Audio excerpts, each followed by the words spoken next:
Ce mercredi 20 septembre, Charles III et Camilla Parley-Bowles sont arrivés en France. Pour le début de leur séjour, ils s'installeront à l'hôtel de Charost. Résidence officielle des ambassadeurs de Grande-Bretagne, cet hôtel particulier est une perle rare.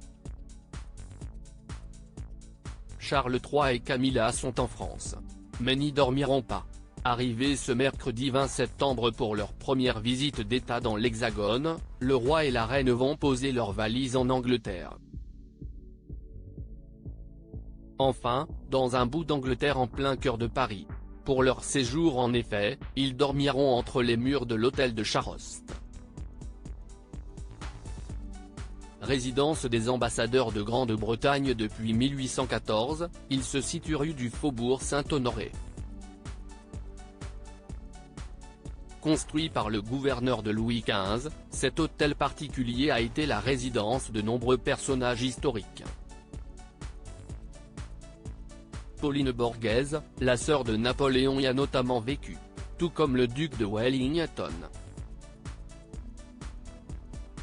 Comme le décrit Historia, cette demeure splendide abrite des pièces au style et au décor très différents. Et pendant leur séjour parisien, Charles III et Camilla Parker-Bowles vont pouvoir en profiter.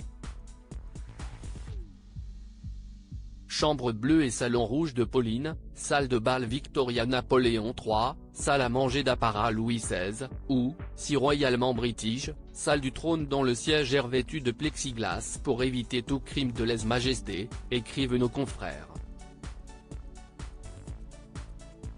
Dans la majestueuse salle du trône, le fauteuil est surmonté d'un baldaquin aux armoiries de la couronne. La salle à manger date de 1903. La grande table d'apparat en acajou est dressée pour 60 couverts.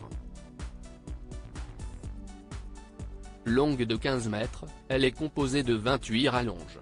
Recouverte d'une nappe en lin d'Irlande du Nord longue de 17 mètres et garnie d'argenterie anglaise livrée à l'ambassade en 1825, décrit l'hôtel de Charost.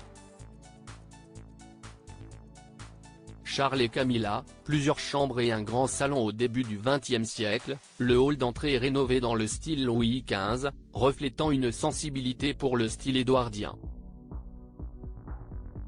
À l'intérieur de cet hôtel particulier grandiose, Charles III et Camilla Parley-Bowles auront le choix entre plusieurs chambres pour dormir.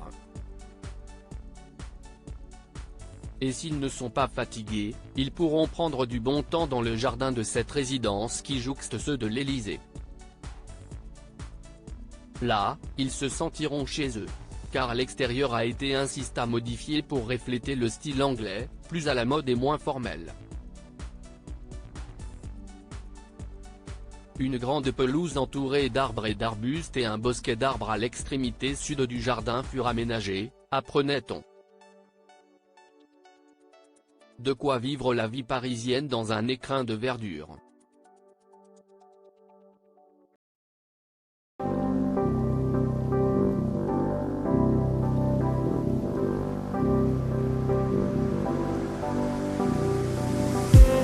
I just need